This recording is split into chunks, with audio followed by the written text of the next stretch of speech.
Hello, I'm Cassie Knoll. This week on Suncoast FYI, my Matchless Mother Enterprises, Pie It Forward with Solorzano's Pizzerias, and the Sarasota Ballet. All next on Suncoast FYI.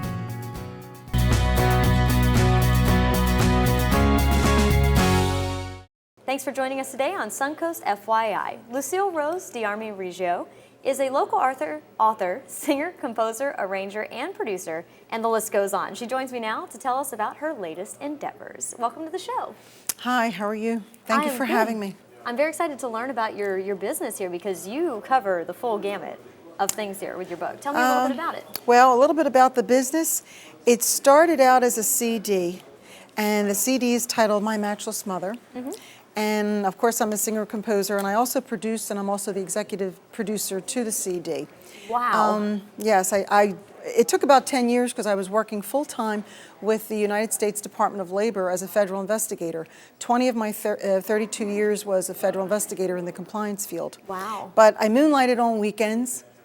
And basically, I worked with top 40 bands on the weekend. And eventually, I was getting a little older, and I decided to produce and come up with an album.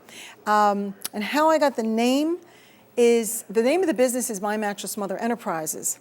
And what I did was, my mother was diagnosed with cancer.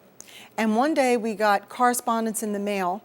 And when I opened it up and I started to read it, I saw the word matchless.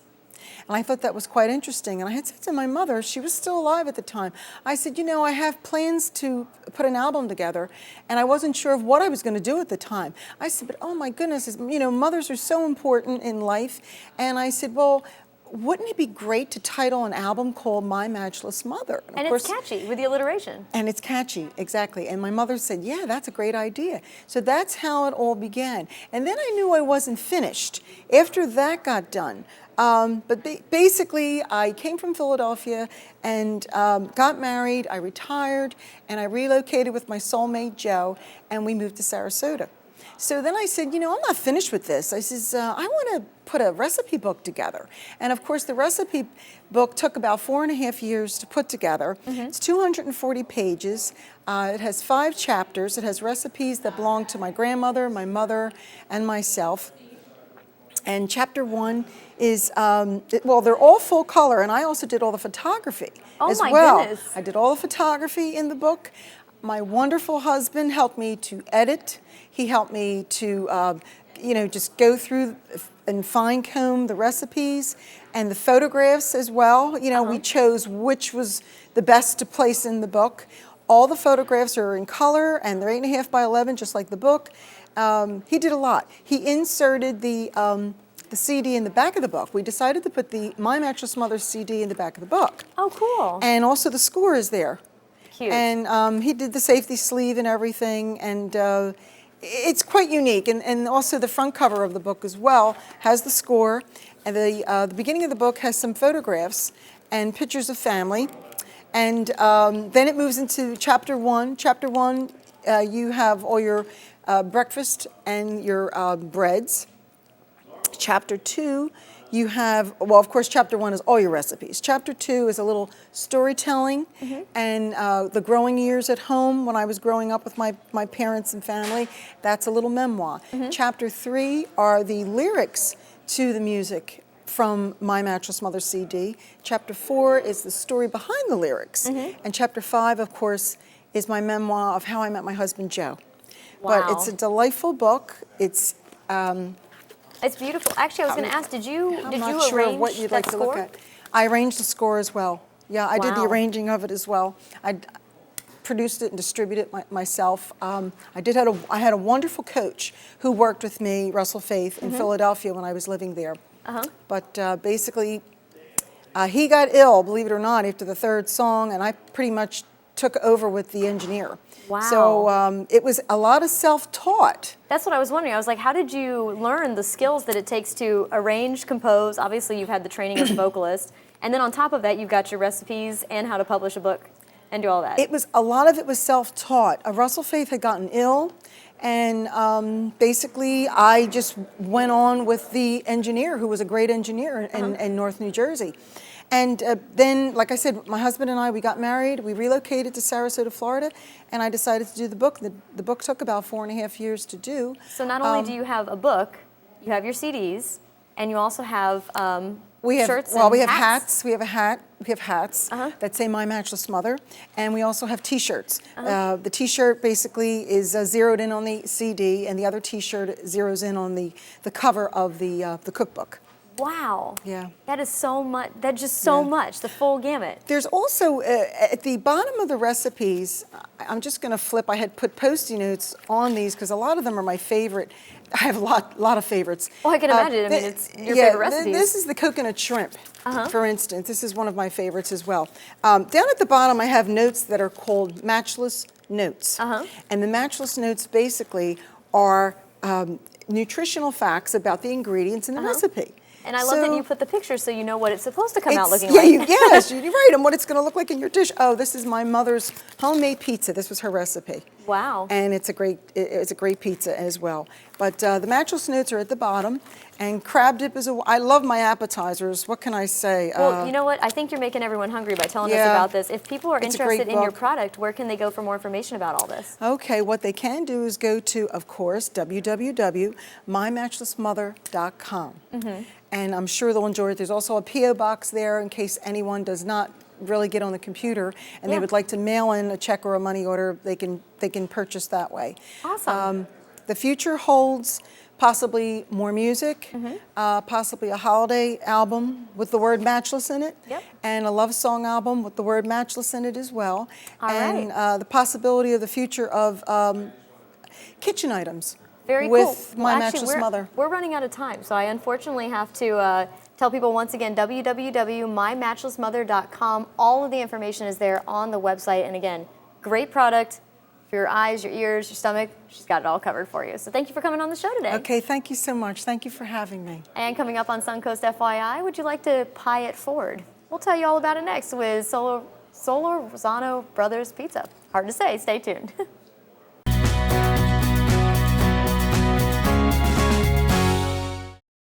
Welcome back to Suncoast FYI. I'm Cassie Knoll. Solorzano's Pizzerias has a cool new campaign called Pie It Forward. Here to tell us more is the owner, Phil Solorzano. How you doing? Welcome to the show. Thank you, thank you. Now, did I say it correctly? Solorzano's Pizzerias. There you go, with the hand. Now you said it. That's Get the Italian thing going on there.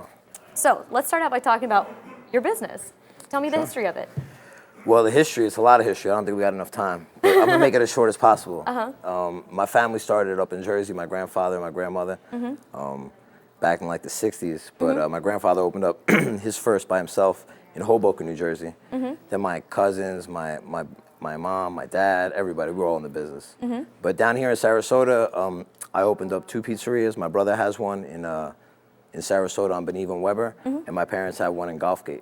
Cool. And it's more like a restaurant, not like a pizzeria. So you have all different varieties for what people are looking for. Exactly. All right, so tell me about your pizzeria that you run. Well, my pizzerias, I got 2 of them. I got one on Siesta Key and one in Gulfgate. It's down the block from my parents' place. Like I said, my parents are just more of a restaurant, fine dining, and we do like the pizza stuff. But well, I started this thing in Gulfgate at my Gulfgate store. I still do it on Siesta Key, but it really popped off in Gulfgate because Gulfgate's like where the bars are, and there's a lot of different crowd over there, you know? Yeah. So we started this thing called the Pie It Forward movement. Yeah. And I seen it on Facebook because someone tagged me in a post saying, Phil, you really got to try this at your pizzerias. You know, it's a really good thing. And this guy in Philly started it. And I'm pretty sure he didn't start it, but it's where I seen it from. You know, I started all over the place. But I seen what he was doing and I loved it. So I started doing it. And what it is, like if someone comes in, we have a special. Every 2 slices in a drink, $6. So you get like a free drink. And some people, they're like, oh, you know, I don't want the drink, just give it to the next guy or whatever. Yeah. So we started giving them like a Post-it note. They write on the Post-it note 1 can of soda, their name, the date, and we put it on the wall. So like whenever someone comes in, they don't got money, they're homeless, whatever. They left a wallet at home, they don't get paid till tomorrow. You can come in, eat for free, get a free drink. Just pick your sticky note off the wall. And just take it off. That is a great idea. So it works out really good. And I was gonna say, you guys have had a lot of publicity over this. Yeah, it's been crazy. In the last like 2 months, I mean, like I think it's like over 20, 21 articles. Wow. All over the internet. It's been really crazy. Because it's such a good thing. Because you hear about at like Starbucks, for example, people will do the whole pay it forward thing. Exactly. And the Starbucks keep a trend on, or keep a track of how many people do it in a row. And your business doesn't even bother with that. You do it all the time. We do it all the time, all night. I mean, my golf case store, the best thing, we open at 11:30. We close at 4 o'clock in the morning. Wow. So it's really late. So like people will come by drunk or whatever, they don't have money or, you know, they lost their wallet, whatever. Yeah. We got you. So it works out great. Everyone's very positive when they come through. They're happy to eat the pizza, obviously, because it's the best pizza in Sarasota. Yeah. But on top of that, they're helping someone else out. You know what I mean? So it works out do you have a lot of people that come in and they don't know about the campaign when they get there? Yeah, I mean, a lot of people don't know about it, and then they see the notes on the wall. They're like, what is that? Then I tell them what it is. Like, oh my God, I heard of something like that. And then boom, right away, they just cool. Put a Post-it note on the wall. That is a very cool and very unique thing that you've got going on at your pizzeria. The best part is, I mean, like, I started a Fundly account because people started like hitting me up on the internet because once it blew up, it went nationwide. Like it went like pretty viral. Like in 2 weeks, we had like 300,000 views. Wow. It was pretty crazy. Yeah. So we had people hitting us up on the internet. They're like, how can I contribute? They never even been to our pizzeria. They're from like so California, from Jersey, everywhere. And they'll like pay it forward. I used to run it on the card, but it was getting like too much. So I made an account. Now they can just go through, donate the money, and works out great. Wow, so anyone around the country can contribute to this wonderful cause that you've got going on. Yeah, it's great. So like I had this one girl, she did $100. I mean. Wow, that gets a lot of soda and pizza. Yeah, a lot of slices. So her whole wall, she got her name all over the wall. Just a bunch of Post-it notes on the wall. It's pretty cool. That's a really neat, unique quality to your business. But I know it's not just about the Post-it notes and the Pie It Forward campaign. It's not just about that. You got a lot of history going on there. A lot of history. This is what my family does. We've been doing it, like I said, forever. They've been doing it since the 60s, my family. So we're happy to be in Sarasota now. We've been here since like 2004, and we're doing pretty good down here. So what is your specialty pizza that you think people should come and order that pizza? Well, my favorite's the Hoboken Heart Attack. That's what we call it. Oh my God. Yeah, my dad created that back in Jersey. It's like a meat lover pizza. Really, really good. That's my favorite. I'll say what all's on that one? Sausage, pepperoni, bacon, meatballs, everything. Oh, brother. And we make our own meatballs, so I mean, it's really, really good. This is like this is awesome. This is so cool. I'm really excited about your pizza. What is your most popular one? Is that also the most popular one? That's one of the most popular ones. We have one called the Sinatra. It's like a white pizza. It's got tomatoes on it, garlic, ricotta cheese. Very good. Got the classic thing going on there. Then we got one called the Carmela Soprano, and that one is one we just created, and that has eggplant on top, spinach, ricotta. It's really, really good. So you get your vegetables in there too. Exactly, little vegetables. And you can argue that the pizza was healthy while you were eating it. Exactly. Well, pizza is healthy. Don't let people fool you. I'm sorry. The Hoboken Heart Attack is not healthy. I'm saying it's in the name, but it's not going to be good. But it's so delicious. I'm sure that you have one to do might not be healthy. So you said your parents have the more sit-down style restaurant. Do they also have the same pizza options at their restaurant? No, they have no pizza. Their restaurant, Solorzano's restaurant, is more of like a fine dining thing. Okay. They left the pizza to us, and that's why we don't do pasta. If you want pasta, you go to my parents' place. Kind of like switch it up. Yeah, we don't you're compete working with each other. It works good like that. You're working it as a family there. Exactly. That's the way to do it. That is very cool. So if someone wants to come find out more about your business, where can they go? They can go to our website, sbpsiestakey.com. SBP stands for Solorzano Brothers Pizza. It's me and my brother right there. And yeah, sbpsiestakey.com. If you want to donate to the Fundly account, you can just Google Fundly Pie It Forward. The name of the movement is called Pie It Forward Movement, and I actually got a trademark on it now. So like, we're trying to really blow it up. We're trying to like franchise it and get it out there and open up like in every major city where, you know, there's some money obviously, so people could spend money, but at the same time where there's homeless people, because they take care of the people. Yeah, it works out great. It's a great cause, and I think it's kind of one of those feel-good things. It kind of makes the whole community. You don't even know. Like some days I wake up, I have messages on like my Facebook from people, and they're like, you don't know how much this means to me. I never met you, I never been to your place, but I was homeless 5 years ago. You know, I had nothing, and now I have a family, this, that, and the other, because someone like you gave to me and gave me like, you know, the motivation. So it makes me feel good, definitely. Very cool. So remember, Pie It Forward, awesome campaign here. Pie It Forward Movement. Pie It Forward Movement. Got to look into it. Solorzano's Pizzerias. That's right. Check it out. Thank you very much for coming on the show today. Thank you. And coming up on Suncoast FYI, the Sarasota Ballet has some exciting news. The details are next, so stay tuned.